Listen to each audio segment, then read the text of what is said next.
Onward, Not literally. recommended. Yes, Onward's to the latest Pixar film, which is called Onward, and it is set more or less in a cuddly animal version of the Dungeons and Dragons scenario minus the humans. Well, except they figured out that magic is a bit of a pain in the ass, and that wizards are subtle and quick to anger. So when some elven Edison invents electricity and sets their world on a path to industrialisation, magic begins to fade from their world. Later, in what's now basically America with centaurs, Tom Holland's Ian Lightfoot turns 16, but still mourns for the passing of the father he never knew. So perhaps does his elder brother, Chris Pratt's Barley, although he seems to be burying it in an obsession with a fantasy game legally entirely separate from any intellectual property of Wizards of the Coast LLC. Please direct any inquiries to Disney's vast legal edifice. As a final gift from their father, their mother, Julia Louis-Dreyfus's Laurel, gives their brothers a magical staff, a rare gem, and a letter from their father describing the father's visitation spell that can resurrect him for a single day. Barley can't cast it, but unexpectedly, Ian accidentally kinda half does. The bottom half, to be exact, to all appearances resurrecting his dad's trousers. Clearly, they need to try again to complete the spell, but the process destroyed the gem, so a call to action then, as Ian and Barley take off in Barley's dilapidated van to find a replacement, followed closely by their mother and her new partner, Mel Rodriguez's Colt Bronco, who naturally has a strange relationship with the two kids. I wonder if there will be any closure of that and any other emotional conflicts in the family that will occur as they undertake this unexpectedly dangerous and stressful quest, preferably around the 80-minute arc, so that we can get the perfunctory action finale out of the way and wrap this up with a feel-good denouement and get home in time for tea. Oh wait, we're always at home. We can never leave the home now. I'm coping well. Onward is fine. Well, it's better than fine. I quite enjoyed my time with it. I recommend it. It's a very solid film. It's maybe the best film we'll talk about today. It's just a little disappointing that I can't be more excited about it. I always hope from Pixar that we'll get another Coco, which had a much better take on the underlying themes of this. But this is more mid-league Pixar, which is still many leaps and bounds ahead of many other animated studios' game, and perhaps a little bit unfair. After all, there's not really a single thing I can think of here that I thought was actively bad, with dependable performances and pleasant graphics. Perhaps a bit more world building wouldn't have gone astray, although it's hanging a very large lampshade on it. The let's go on a quest plotline is somewhat pedestrian. But none of that's too much of a detraction, and certainly I'd rather see a sequel to this than Bright, so, take the smooth with the rough. I can't whip up a lot of enthusiasm perhaps, but I still recommend Onwards to all. I just can't get all that worked up about it.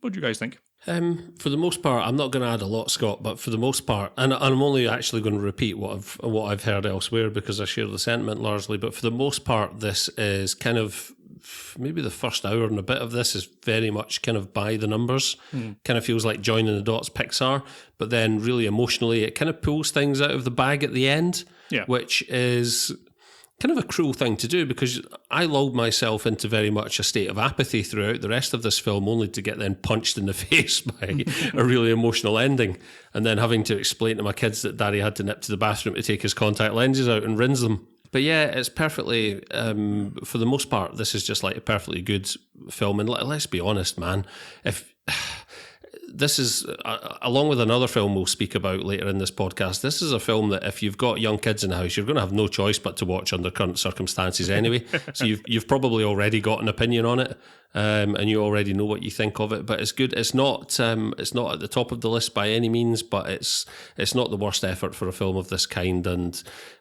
Chris Pratt, isn't it? Yeah. Is probably the best thing he's been involved in by some margin for a while now. So yeah. All good. Yeah, I wouldn't say avoid it, but perfectly acceptable. Onward's terrible.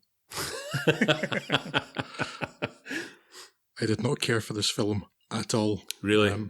Setting aside the second and third Cars films, this is vying with The Good Dinosaur for worst Pixar film. It's just so pedestrian. I don't find it visually interesting. I find the story terrible, boring, safe, obvious, manipulative. I was there with you there, Greg, and for most of the film it was entirely apathetic, and it got to the end and I was just pissed off. I wasn't brought to emotion by it. I was just annoyed because it's just spelling out stuff you've already seen for yourself, and the whole film just felt like it was spelling stuff out. It was being really perfunctory and obvious about everything it did, And honestly, I'm really surprised that was Tom Holland as the Ian character, because I only just found it out like 3 minutes ago when I actually bothered to look at the IMDb page that I've had open for the last hour. Because I'm really surprised at him, because I like Tom Holland a lot, and in this film, it was just so flat, and I think it's a character, because they've tried to have a kind of very ordinary sort of kid as a character, and part of me appreciates that. It's like you want to see just kind of like your ordinary kids, ordinary characters represented on the screen, but then I got to the end of the thinking, maybe there's a reason they're not, because they're not interesting. This film just bored me. I'm not impressed by this at all. I just don't think there's anything special. There's no magic. It's kind of like, it's got so many of the same ideas in its mind as Coco. Coco's amazing and this is terrible. Yeah. I don't quite get how the same people made it. I think Tom Holland was probably the weakest thing about this, but do you know what? I come from a position of, and I can't really explain this or qualify it, and this is going to sound terrible, but I don't like, for some reason I don't like Tom Holland. I can't take him seriously, and I honestly don't know why. You're allowed to not like people, Craig. I feel like a lot of actors go into voice acting gigs like this in animated movies without really appreciating the scale of the job ahead, because I can imagine the mindset of like, oh, well, this is actually going to be half as difficult as giving a physical and verbal performance on screen, because I'm only having to do the verbal part. This will be a nice, easy paycheck for a couple of weeks. Yeah, exactly. Yeah. But actually, do you know what? I think you're going to have to work twice as hard, because you've got to convey everything using only your voice, really, and the rest is down to the animators. And I do feel like he was kind of weak in this, and I don't know if that's objective or if I'm just bringing my sort of weird dislike of Tom Holland into this. But that in general is kind of an old argument that we had a little while back when we were talking about. It used to be something like this would be cast by like professional voice actors, which is a very different profession from just actors. Yeah. It's a very different skill set, and I'm not entirely convinced that having famous actors has really improved it. When you go back to some stuff that anime dubs, these kind of things, like there's obviously some very bad ones of those, but there's also been some very good ones of those, and most of those very good ones of those are not really done by professional actors as such. Mr. Lazar. It's not like on-screen actors anyway, Scott. Yeah, exactly. So it is a different skill set, and perhaps Tom Holland hasn't mastered it yet. That's what I wonder, because I know he's younger and I don't want to patronise the guy, because he's better at his job than I would be. Yeah, but there's also it's kind of weird seeing like two people as big as Tom Holland and Chris Pratt in this too, because actually, if you look back at, set aside Tom Hanks, right? If you look back at Pixar for the longest time, one of the things that actually set them apart was they didn't go for the biggest stars. Look at the star of The Incredibles was Craig T. Nelson.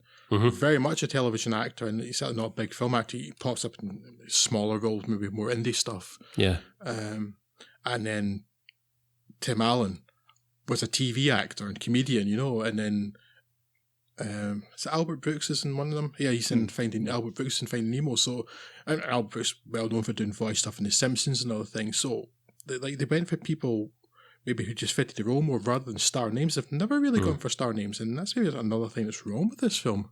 Yeah. Well, it's as close to stars because, again, recently in the podcast we've had the conversation around what does movie star mean anymore. If you're not Tom Cruise, I mean, the notion of classical movie stardom has gone out the window now. And if it weren't for being Spider-Man, who would Tom Holland be? So from that point of view, I can think of the argument of, well, yeah, he's not necessarily a massive name, is he? Spider-Man's massive. I don't know that Tom Holland's a massive name, but I don't know. I don't know that he's got the skill set to deliver this, and I don't want to be patronising and suggest that he's too young to be able to cope, because there'll be plenty of evidence of younger actors. And you think from the sort of the really accomplished Disney dubs of Studio Ghibli stuff, when Disney first partnered with Studio Ghibli, there were some really fantastic voice performances from younger actors then. So that would be somewhat stupid of me to suggest it's an age thing, but I don't know that Tom Holland has got the acting chops to be able to. Oh, am I just hating on Tom Holland? Look how good that girl is in Lilo and Stitch. So, oh wow, yeah. But Tom Holland first came to my attention as a much younger kid in The Impossible, and I actually liked him from the start. So maybe you just don't like him, and that's fine, Craig. But do you know what? The Impossible is a good point, because I kind of forgot that was. And I only watched that for the first time a couple of months ago, and I kind of forgot that was Tom Holland, and actually he's Possibly the best thing in that. Yeah, the stuff he's doing with Naomi Watt is fantastic. Yeah. Yeah, actually, Jesus, I forgot that was him. That kind of makes a point, doesn't it? I'll shut up now. Just like before we move on, it's like that's an example of sort of the kind of stuff that bothered me with this film. Is you see the mother in Onward at the beginning doing her yoga and saying, like, I'm a goddess or something like that. It's like, well, that's coming back then. And then it's like kind of forced at the end. It's like, I was just so weary of it. Yeah, no, this film did very, very little for me. I was very disappointed by it. Well, this is shaping up to be a great episode. It's Great quite all uplifting over the place episode. this time, aren't we? Oh, man.